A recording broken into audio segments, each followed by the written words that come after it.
কে বলেছে 20 রাকাত তোমাকে পড়তে তারাবি? 18 মিনিটে 20 রাকাত পড়তে তোমারে কইছে কেডা? রাকাত কেন গণো? 8 নিয়ে ঝগড়া, 12 নিয়ে ঝগড়া, 20 নিয়ে ঝগড়া, তারাবি কয় রাকাত? কিন্তু নবীজির নামাজের সৌন্দর্য নিয়ে কোনো ঝগড়া হইতে শোনা যায় না। রাকাত তো ইম্পর্টেন্ট না। আইয়ুকুম আহসানু আমালা, 20 যদি পড়ো অবশ্যই 20-এ পড়ো। কাবাতে 20 রাকাত ছিল আগে, মসজিদে নববীতেও ছিল। রমাদানে আল্লাহ তাআলা অনেক বছর ধরে নিয়মিত যাই, আল্লাহর শুকরিয়া।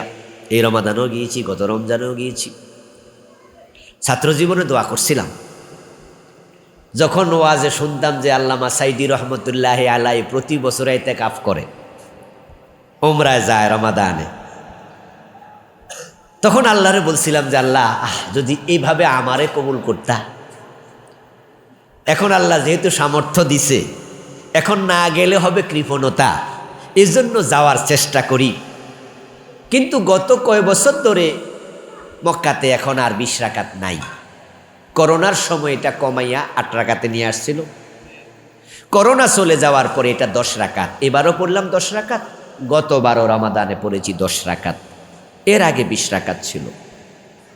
কিন্তু 20 রাকাত নামাজ আমাদের দেশের মতো 18 মিনিটে ছিল না, 20 মিনিটে 30 মিনিটে ছিল না। সেখানে 20 রাকাত পড়তে সময় লাগতো 1.5 ঘন্টা 2 ঘন্টা। সালাম ফিরানোর পরে যখন নামাজ শেষ হতো 20 রাকাত, তখন মনে আফসোস লাগতো, আহারে আরেকটু সময় যদি পাইতাম। তিলাওয়াত শুনলে মন গলে যায়, কি সুন্দর। আর আমার দেশে আলহামদুলিল্লাহ মাঝখানে কি করলো? তারপরে আবার খতম তারাবি শুরু করলো, এমন টান মারছে পাবলিক শেষ দিকে খেয়াল রাখে, জালিমিন কইয়া টান মারলে বোঝে রুকুতে যাওয়ার টাইম হয়েছে। এর মাঝখানে ইমামও বোঝে না, মুসল্লিও বোঝে না। আপনি 20 রাকাত খুশি হয়ে গেলেন, 20 পড়ছি। নো, আল্লাহ দেখবে কার আমল কত সুন্দর। আইয়ুকুম আহসানু আমালা। 10 পড়লে 10 পড়ো, 20 পড়লে 20 পড়ো। মালিকি মাযহাবে 36 রাকাত তারাবি এটাও পাওয়া যায়। قال رسول الله صلى الله عليه وسلم صلاة الليل مثنى مثنى। রাতের নামাজ 2 রাকাত 2 রাকাত করে পড়তে থাকো, যা ভালো লাগে। কিন্তু নামাজ হতে হবে সুন্দর, রোজা হবে সুন্দর। আখলিস দীনাক ইয়াকফিকাল আমালুল কালিল। অন্য হাদিসে নবীজি বলে, তোমার আমলকে খাঁটি করো, সুন্দর করো। কম আমল নাজাতের জন্য যথেষ্ট হয়ে যেতে পারে, কিন্তু একটা কাজ বেশি করো, সেটার নাম কি? জিকির। সুযোগ পাইলে করবেন। বসে আছেন, কামকাজ নাই, সুবহানাল্লাহ, আলহামদুলিল্লাহ, লা ইলাহা ইল্লাল্লাহ, লা হাওলা ওয়ালা কুওয়াতা ইল্লা বিল্লাহ, এভাবে তাসবিহ পড়বেন, জিকির করবেন। আমার দোস্ত, হাদিসে পাওয়া যায়, যে ব্যক্তি নিজের জিহ্বাকে আল্লাহর জিকিরে তাজা রাখে, ভিজায়া রাখে, ওই ব্যক্তি মরার পরে হাসতে হাসতে আল্লাহর জান্নাতে চলে যাবে। এই যে এখন সুবহানাল্লাহ বলছেন, ঠিক এই টাইমেও সুবহানাল্লাহ কয় নাই 2-4 জন পাইবেন, মানে হের ঠোঁটে তালা লেগে রয়েছে। আমরা এই জাতীয় লোক হব না, বেশি বেশি আল্লাহর জিকির করবো। আল্লাহ তুমি তৌফিক দাও, বলেন আমিন। আমার প্রিয় ধিনী ভাইয়েরা, হাসরের ময়দানে আল্লাহর এমন কিছু বান্দা থাকবে, নবীজি বলেছেন যে তারা উকুনের ডিম পরিমাণ সওয়াবের কমতির কারণে জাহান্নামী হবে। কি পরিমাণ? ওয়াজ বাড়িতে নিয়েন, কথা বললে ওয়াজ গাঁথে সাথে যাবে। উদাহরণটা নবীজি এমনভাবে দিলেন, আখেরাত নিয়ে আমার লেখা একটি বই আছে, আমি মোট 8টি বই লিখেছি আলহামদুলিল্লাহ। আরেকটা এই মাসে আসবে, 9তম বই। আখেরাতের বইটা আমার এত মোটা, 400 পৃষ্ঠা, তার কিছু উপরে সম্ভবত। ওখানে আমি 500 উপরে হাদিস আনছি শুধু আখেরাত নিয়ে। যদি কোনো খতিব সাহেব চান যে উনি 10 জুমা এটার উপর আলোচনা করবেন, পারবেন। আয়াত আনছি 500-র উপরে। ওই বইটা লিখেছি আমি 2 বছর আগে। লিখতে গিয়ে আমি হাদিসটা জীবনে প্রথম পেলাম যে আল্লাহর কিছু বান্দা উকুনের ডিম পরিমাণ সওয়াবের কমতির কারণে জাহান্নামে যাবে। আমি আশ্চর্য হয়েছি রাসূলের উদাহরণ দেখে, যে উকুনের ডিম এটা শুনলো কই ভাইলো কই, তাহলে বোঝা গেল সৌদি আরবেও উকুন আছে। আচ্ছা, উকুন কি খুব ভালো বড় সড়ো কিছু, হাতির মতো ঘোড়ার মতো তো বটে। আচ্ছা, এইটা যদি এত ছোট, তার ডিম কত ছোট? নবীজি সাল্লাল্লাহু আলাইহি ওয়াসাল্লাম বললেন যে মানুষ উকুনের ডিম পরিমাণ সওয়াবের কমতির কারণেও জাহান্নামী হবে। আবার আল্লাহর কিছু বান্দা শুধু উকুনের ডিম পরিমাণ সওয়াব বেশি আছে গুনার চেয়ে, তাই সে ডাইরেক্ট জান্নাত পেয়ে যাবে। কোরআনে আল্লাহ তাআলা এই কথাই বলেছেন, فَأَمَّا مَنْ ثَقُلَتْ مَوَازِينُهُ فَهُوَ فِي عِيشَةٍ رَاضِيَةٍ وَأَمَّا مَنْ خَفَّتْ مَوَازِينُهُ فَأُمُّهُ هَاوِيَةٌ। আমল ওজন হবে, আল ওয়াজনু ইয়াউমাইযিনিল হক, ওজন সেদিন হবে, এটা নিশ্চিত। ওজন যখন হবে, যাদের আমল নামা গুনার চেয়ে সওয়াবে বাড়ি হবে, ফাহুয়া ফি ঈশাতির রাদিয়া, সে ডাইরেক্ট আল্লাহর জান্নাতের মেহমান হয়ে যাবে।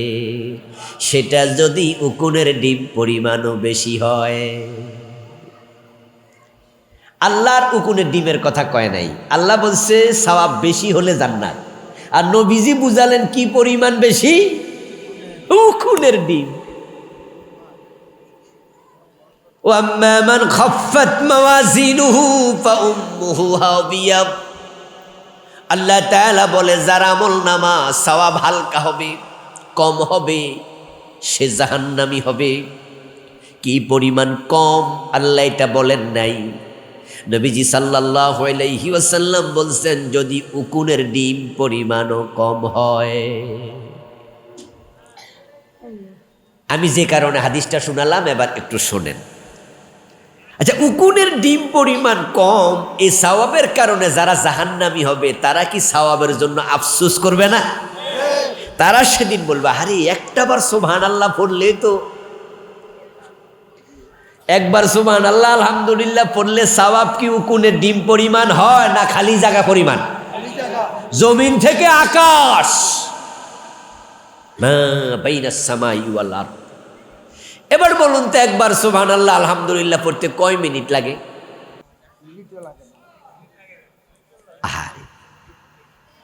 কালিমাতানি হাবিবাতানি ইলার রহমান সাকিলাতানি ফিল মিজান হাবিবাতানি ইলার রহমান সুবহানাল্লাহি ওয়া বিহামদিহি সুবহানাল্লাহিল আযীম।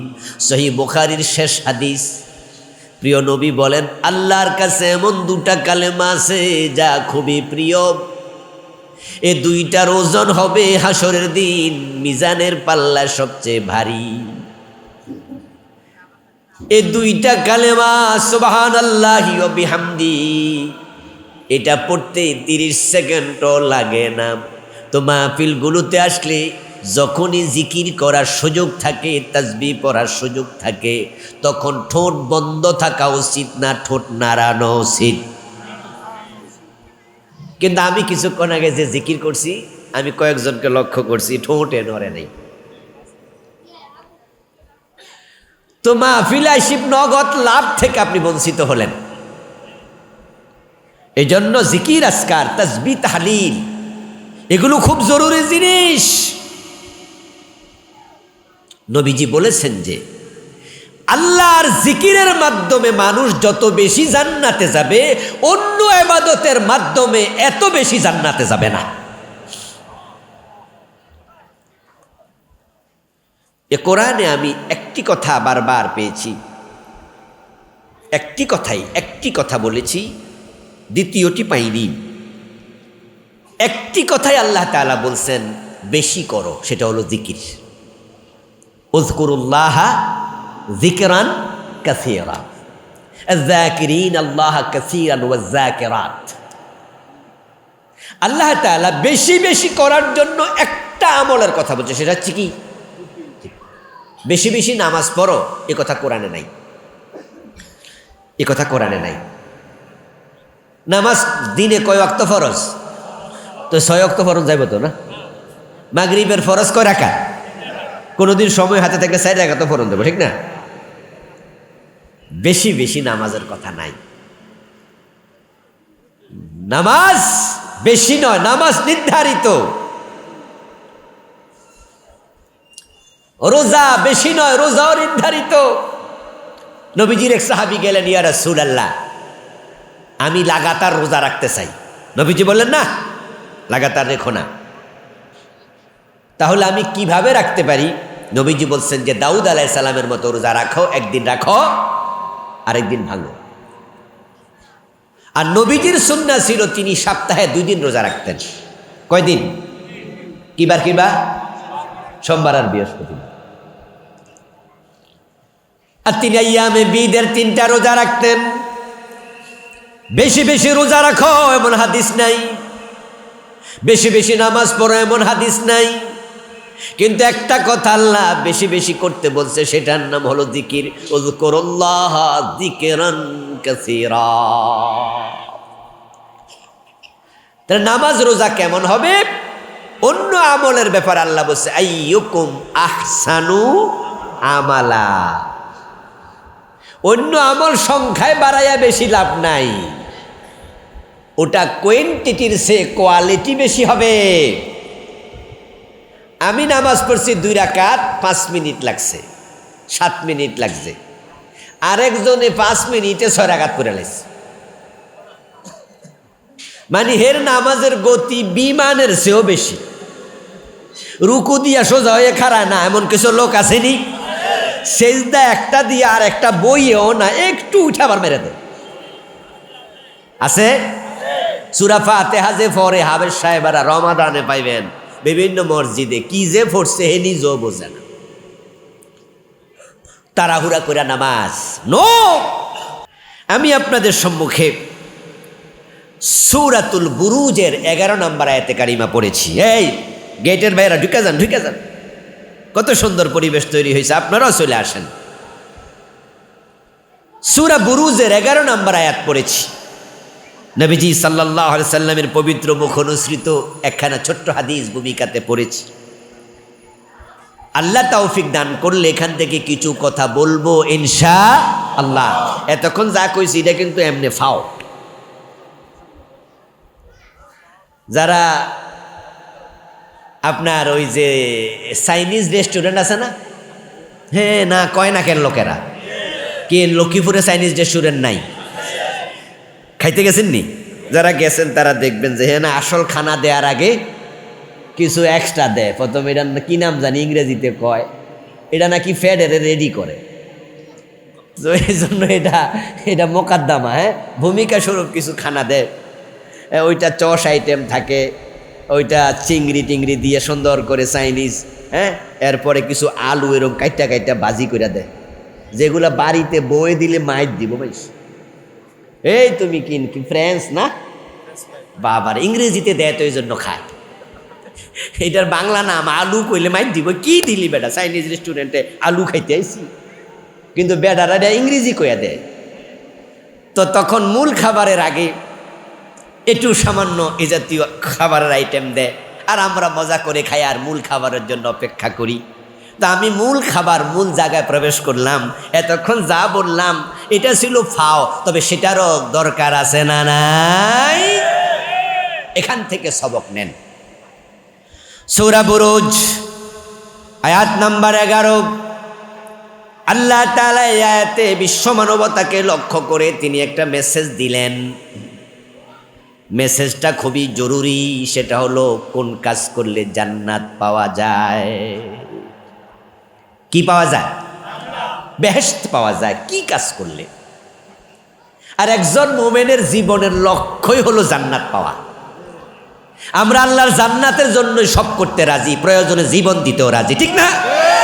জান্নাত পাওয়ার জন্য যা দরকার সব আমরা করি। 5,00,000-7,00,000 টাকা খরচ করে আমরা হজে চলে যাই। আমরা শীতের সকালে শীতের কম্বল ফালাইয়া ফজরের নামাজের জন্য আমরা মসজিদে চলে যাই। আমরা চৈত্র মাসেও রোজা ভাঙি না, ঠিক না? চৈত্রের দিন 15 ঘন্টা লম্বা হোক, অসুবিধা নাই, আমরা রোজা রাখবই। আল্লাহর জান্নাতের জন্য 22 ঘন্টা রোজা রাখে এমন লম্বা দিন পৃথিবীর কোন কোন দেশে 22 ঘন্টা রোজা। আল্লাহু আকবার। আচ্ছা, আপনাদের কাছে আমার একটু জানতে চাওয়া, বাংলাদেশে যদি 22 ঘন্টা লম্বা রোজা হইতো আমরা রাখতাম না? 24 ঘন্টা হলো আমরা রাখতাম। ইফতার সেহরি একটাই, 24 ঘন্টা লম্বা রোজা হলে তাহলে তো ইফতার খাইয়া সেহরি তাইবার নেই। আমরা শুধু একবেলা খেতাম, এটা ইফতার, এটাই সাহারি, তারপর আমরা রমজানে একটা রোজাও ভাঙতাম না। আমরা জান্নাত পেতে চাই। জান্নাত পেতে চান? হ্যাঁ, কিন্তু জান্নাত কি চাইলে পাওয়া যায়? এটা বড় দামি জিনিস, এত দামি জিনিস, সেখানে 1 বিঘত জায়গার মূল্য তামাম আসমান এবং জমিন এবং তার মধ্যস্থিত যা আছে তার চেয়েও বেশি। এটা হাদিস, মাউদাউ শিবরিন ফিল জান্নাহ খায়রুম মিনাদ দুনিয়া ওয়া মা ফিহা। নবীজি বলছেন যে জান্নাতের 1 বিঘত জায়গার দাম আসমান আর জমিন তার মাঝখানে যা আছে এর চেয়ে বেশি। কম দাম না বেশি দাম? কত বেশি আমরা আর বুঝবো না তো। আরে 1 বিঘত জায়গা যদি কেউ বেচতেছে আমরা কিনিনি। আচ্ছা, ঢাকা শহরে তো দামি জায়গা সবচেয়ে বেশি, ধরেন বনানী, গুলশান, ধানমন্ডি। এখন কেউ যদি কয় যে আমি এনে 1 বিঘত জায়গা বেচমু, কেডা কেডা কিনবেন? আমরা কম, দূর মিয়া, দামি পাইছেন। 1 বিঘত জায়গা দিয়ে কি হবে? কিন্তু জান্নাতের 1 বিঘত আসমান জমিনের মাঝখানে যা আছে সব বিক্রি করলো কিনা যাবে না, এত দামি। কিন্তু আল্লাহ তাআলা মানুষকে যখন জান্নাত দেবেন, ওই দামি জান্নাতটা এত বড় বানাইয়া দেবে, সবচেয়ে ছোট জান্নাতি তার জান্নাত হবে পৃথিবীর মতো 10 পৃথিবীর সমান।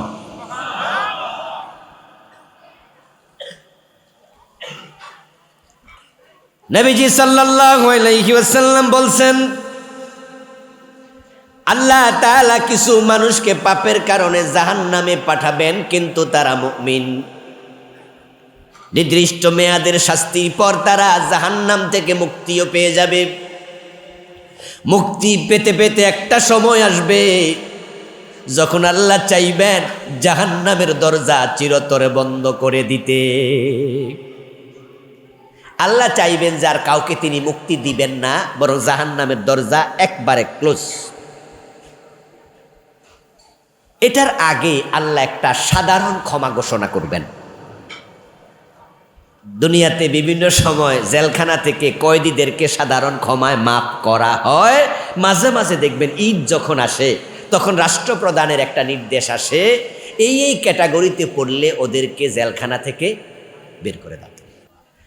অদস্তা আমার জান্নাত চাইলে পাওয়া যায় না, এটা বড় দামি জায়গা। কিছু অপরাধী তারা জাহান্নামে যাবে, কিন্তু ঈমান আছে তাই তারা আস্তে আস্তে মুক্তি পাবে। আল্লাহ তাআলা একদিন ভাববেন যে আমি জাহান্নামের দরজাটা বন্ধ করে দিতে চাই, তাই তিনি সাধারণ ক্ষমা ঘোষণা করে ফেরেশতাদেরকে বলবেন, ও জাহান্নামের দারোগা ফেরেশতারা, আখরিজু মিনান নার মান কানা ফি কলবিহি মিসকালু হাববাতিন মিন খারদালিন মিন ঈমান। তোমরা জাহান্নামে ঢোকো, ওই জাহান্নামে যাদের কলিজায় কলবের মাঝে সরিষার দানা পরিমাণ ঈমান আছে, ঈমানের কারণে তাকেও জাহান্নাম থেকে বের করে মুক্তি দিয়ে দাও। ঈমান বড় দামি জিনিস। ঈমান আছে কি পরিমাণ? মিসকালু হাববাতিন মিন খারদাল, সরিষার দানা। সুবহানাল্লাহ পড়েন। সরিষা কি ছোট না? এই পরিমাণ ঈমান যদি থাকে তাকে বের করে নিয়ে আসো, সাধারণ ক্ষমা। ফেরেশতারা যাবে, যার অন্তরে ঈমান আছে সবাইকে বলবে, এই তোমাদের ছুটি, তোমাদের ছুটি, তোমাদের মুক্তি, চলো। সবাইকে বের করে করে জান্নাত দিয়ে দেবে, জান্নাত দিতে থাকবে। এক পর্যায়ে আল্লাহ তাআলা এবার বলবেন, এই জাহান্নামের দারোগারা, আলাইহা 19, জাহান্নামের দারোগা 19 জন। কয়জন? তাদের সহযোগী আছে আরো অনেক, মূল দারোগা 19। ওদেরকে বলবে এই জাহান্নামে আমার কোনো মোমেন বান্দা কি আছে? তখন জাহান্নামের ফেরেশতারা বলবে আল্লাহ না, আমরা আপনার অর্ডার পালন করেছি, জাহান্নামে কোনো মোমেন নাই, সবাই অলরেডি বের হয়ে গেছে। আল্লাহ বলবেন কথাটা সঠিক নয়,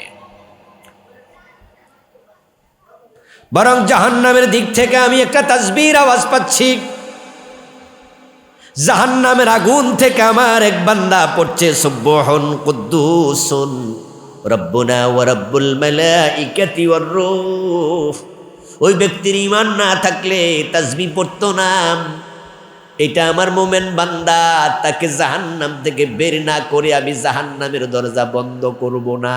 তাকে খুঁজে আনো, তাকে খুঁজে নিয়ে আসো।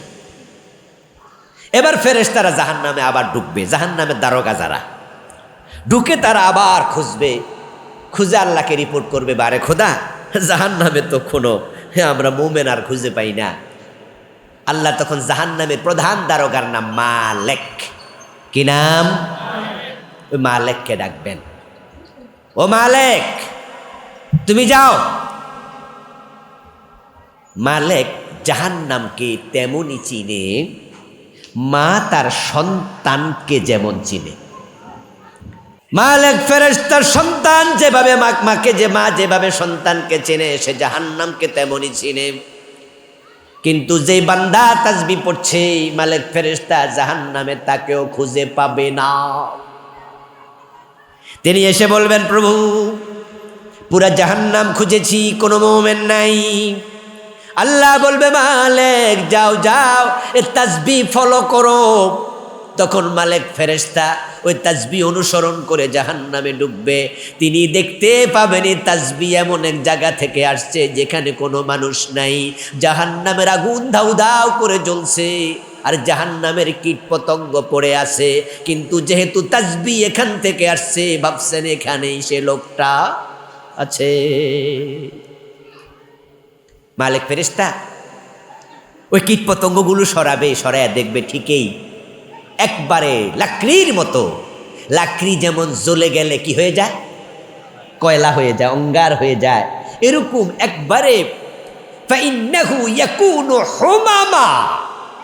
নবীজি যে শব্দটা বললেন ফাইন্নাহু ইয়াকুনু হুমামা, সে একবারে লাকড়ির অঙ্গার হয়ে যাবে।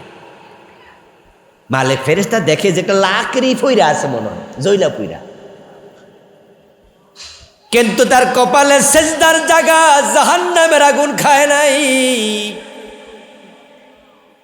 তার মুখ খেয়ে ফেলেছে, ঠোঁট খেয়ে ফেলেছে, লাকড়ি হয়ে গেছে। কপালের দিকে তাকায় দেখবেন সেজদার জায়গাটুকু বাকি আছে। অন্য হাদিসে পাওয়া যায় সেজদার জায়গা জাহান্নামের আগুন ছেড়ে দেবে, খাবে না। তার মুখ দিয়া তাসবিহ বের হচ্ছে। এবার মালেক ফেরেশতা তাকে টেনে তুলে বসাবে, বসায়া বলবে আমার আল্লাহ তোমাকে মুক্তির ঘোষণা পাঠাইছে, বের হও। কিন্তু সে জ্বলতে জ্বলতে এতটাই সারখার হয়েছে, নবীজি বলেন যে সে বের হওয়ার জন্য দাঁড়াইতে পারবে না। সে এত দুর্বল, এত শীর্ণ জীর্ণ হয়ে গেছে, শীর্ণ কায় হয়েছে। ইয়াখরুজু মিনান নারি হাবওয়া। নবীজি বলেন যে সে ক্রলিং করবে, হামাগুড়ি দেবে। যে সমস্ত বাচ্চারা এখনো হাঁটা শিখে নাই তারা কিসের উপরে হাঁটে? দুই মাটির মাঝে এরকম হাঁটে না, ক্রলিং, এটাকে বলে হাবওয়া। ওই ব্যক্তি জাহান্নাম থেকে বের হতে পারবে না, শরীরে বলই নাই। তখন সে হাঁটুর উপরে ভর করে হাঁটবে, নিতম্বের উপরে, পাছার উপরে ভর করে আস্তে আস্তে করে এরকম করতে করতে করতে করতে সে জাহান্নাম থেকে বের হবে। জাহান্নাম থেকে বের হওয়ার পর ফেরেশতারা এবার তাকে জান্নাত দেখায় দেবে। সুবহানাল্লাহ পড়েন। আমরা কোথায় যেতে চাই? বলেন কোথায় যেতে চাই? আমি সে কথাই বলছি, জান্নাত মাগনা পাওয়া যায় না, কিছু কামকাজ আছে। বিরক্ত হচ্ছেন না তো? প্রিয় ভাই, তখন লোকটা জান্নাত দেখে জান্নাতের দিকে ক্রলিং করতে করতে যাবে, কিন্তু জান্নাতের ফেরেশতারা বাধা দিয়ে বলবে নো এন্ট্রেস, প্রবেশ নিষেধ। কোনো কালো শীর্ণ জীর্ণ শরীরওয়ালা মানুষ আল্লাহর জান্নাতে ঢুকতে পারবে না। জান্নাতে যারা ঢুকবে আল্লাহ তাআলা তাদেরকে আদমের মতো সুরত দেবে, ঈসা মুসা হযরত ইউসুফ আলাইহিস সালামের মতো সৌন্দর্য দেবে, একবারে সুন্দর বানায়া তারপরে জান্নাতে ঢুকাবে। জান্নাতীদের সুরত হবে কাআবিহিম কামিসলি আবিহিম আদম কাসূরাতি আবিহিম আদম। নবীজি বলছে জান্নাতীরা তাদের হাইকাল হবে, দেহ হবে তাদের বাবা আদমের মতো লম্বা। আদম কত লম্বা ছিল? আমাদের সমান 60 গজ ভাই, রাইট হাত না।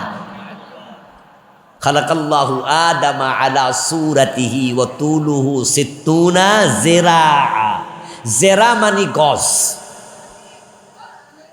তো গজ হাতকেও আরবিতে জেরা বলে। তখন তার ব্যাখ্যা হলো জেরা মানে হলো আঙ্গুলের মাথা থেকে এই মানকাপ পর্যন্ত সবটা।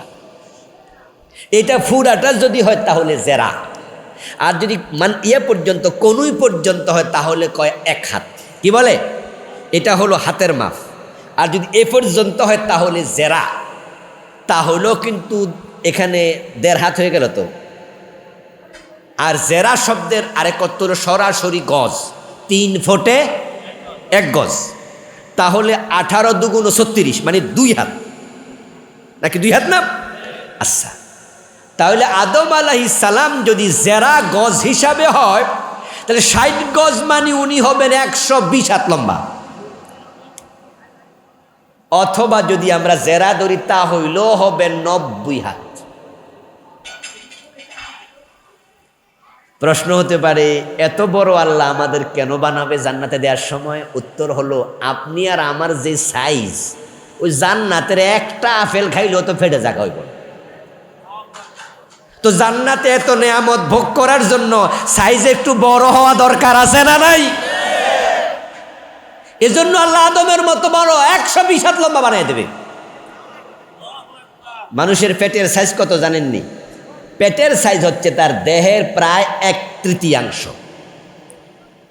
এজন্য আমাদের নাভির নিচেও পেট আছে, নাভির নিচ থেকে এই পর্যন্ত পেট। এজন্য মানুষ যখন খায় বেশি তখন দেখবে যে এনও ফুলছে এদিকও ফুলছে। কেউ কেউ খাইতে খাইতে গলা পর্যন্ত খায়, কয় যে আঙ্গুল দিলে খানা নাগাল পাওয়া যাচ্ছে, এত খাইছে। কয় যে বেশি খাইছেন তো বদহজম হবে, একটা ট্যাবলেট খান। কয় ট্যাবলেট খাওয়ার জায়গা থাকলে তো আরেক লোকমা খাইতাম। মানুষের দেহের উচ্চতার 1/3 হলো তার পেট। এর মানে পেট প্রায় 1 হাত লম্বা। আপনি 3.5 হাত যদি হন, তাহলে আদম আলাইহিস সালামের মতো বড় দেহ যখন হবে, আপনার উচ্চতা যদি হয় 120 হাত, শুধু ফ্যাট হবে 40 হাত। মাঝে মাঝে দেখবেন যে আমাদের রাস্তা দিয়া কিছু ফ্রেশ কোম্পানির দুধের যায় না, এবং তেল কোম্পানির বড় বড় লেখা থাকে ফদ্দা অয়েল কোম্পানি। এই যে বিশাল এক ড্রাম লরি দেখছেননি, একটা ফ্যাটের সে বড় হবে। এই জন্য জান্নাতে যাওয়ার জন্য পাগল আমরা। সেখানে আরাম আর আরাম, কোনো ঝামেলা নাই, ঠিক কিনা? কুলু ওয়াশরাবু, আল্লাহ বলে খাও আর পান করো। কিন্তু ওই লোক তো যে নিজের নিতম্বের উপরে, তার ব্যাকসাইডের উপরে ভর করে জাহান্নাম থেকে বের হলো, সে তো শীর্ণ জীর্ণ। তাই জান্নাতের ফেরেশতা তারে দেখা কয় এখানে ঢোকার অনুমতি নাই। তখন সেই লোকটা বলবে, এই মিয়া বুঝলাম না তো, যারা আমার বাইর করছে হেরাও ফেরেশতা, আর তোমরা যারা বাধা দেও তোমরাও কি? তো ফেরেশতা কি ঝগড়া করবা? তো আমার বাইর করে হেরাই তো দেখাইছে ওই যে জান্নাত ঢোকো। তখন জান্নাতি ফেরেশতারা বলবো, ও আচ্ছা, তাহলে তোমাকে ফেরেশতারা বের করে নিয়ে আসছে? জি। তাহলে একটা কাজ করো, ওই সামনে একটা কুয়া আছে, কূপ আছে, ঝর্ণা আছে, ওখানে একটু গোসল করে আসো। সুবহানাল্লাহ পড়েন। জান্নাত জাহান্নামের মাঝখানে আল্লাহ তাআলা একটি ঝর্ণা রেখেছে, তার নাম নাহারুল হায়াত। কি বলেছি? নাহার মানে ঝর্ণা, কোফ। হায়াত মানে জীবন, জীবনের কোফ এটা। নবীজি সাল্লাল্লাহু আলাইহি ওয়াসাল্লাম বলছেন, ওই বেটা হামাগুড়ি কাটতে কাটতে আবার সে ঝর্ণার কাছে যাবে। ওই ঝর্ণার কোপের মাঝে সে ডুব দেবে, গোসল করবে।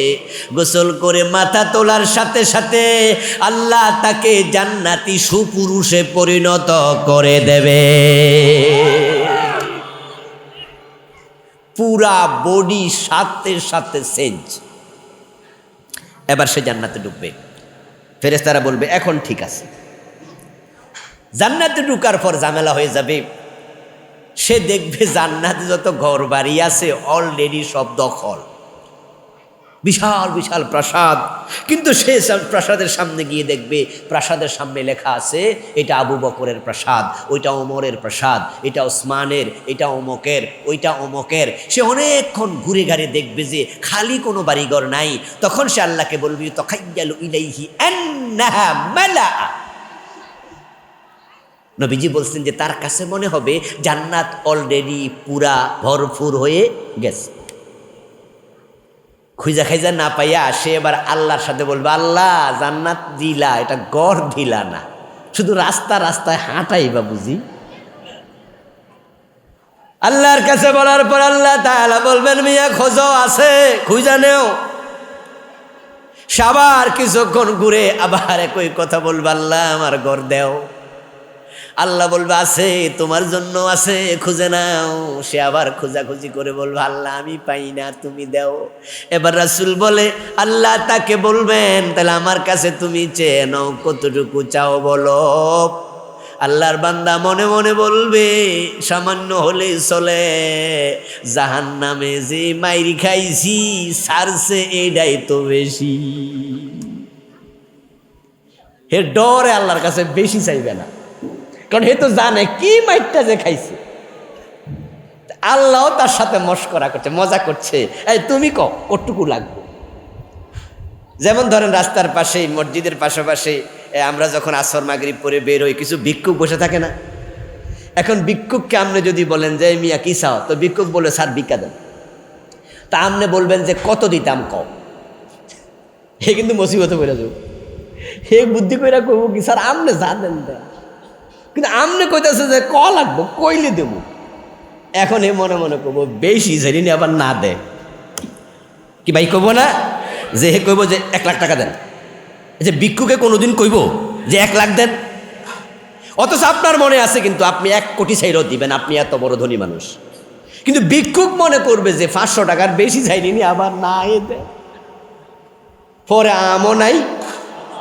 আর বাকিটা কয় না কেন খাইলা মানুষ, আমও নাই চালাও নাই। তো ভিক্ষুকে চাইব যে তার চিন্তা যে স্যার ঠিক আছে 500 টাকা দেন, স্যার 200 টাকা দেন। ও দোস্ত আল্লাহ বলে তুমি চাও, আল্লাহর বান্দা বলবে আল্লাহ আমার জন্য সামান্য জায়গা হলে আমি খুশি। আমার রাসূল বলে আল্লাহ তখন বলবে ফাইন্না লাকা মিসলাদ দুনিয়া ওয়া আশরা আমসালিহা, সামান্য নয় রে বান্দা, আমি তোর জন্য দুনিয়ার মতো 10 দুনিয়া জায়গা জান্নাতে রেখেছি। নবীজি সাল্লাল্লাহু আলাইহি সাল্লামের একটা সুন্নাত ছিল, তিনি মুস্কি হাসতেন। হাসলে তার দাঁত দেখা যেত না খুব বেশি, কিন্তু এই হাদিস বলার সময় রাসূল এত জোরে হাসি দিছেন উনার মাড়ির দাঁত সহ দেখা গেছে। তাহলে আমি শুরুতে জানতে চেয়েছি জান্নাত কম দামি না বেশি দামি, জায়গা অল্প না বেশি? তাহলে এত বড় জান্নাত পাইতে হলে মাগনা পাওয়া যায় না, চাইলে পাওয়া যাবে না, কিছু কাজ কাম আছে না নাই? আরে যদি চাইলে জান্নাত পাওয়া যেত হিন্দুরাও পাইতো।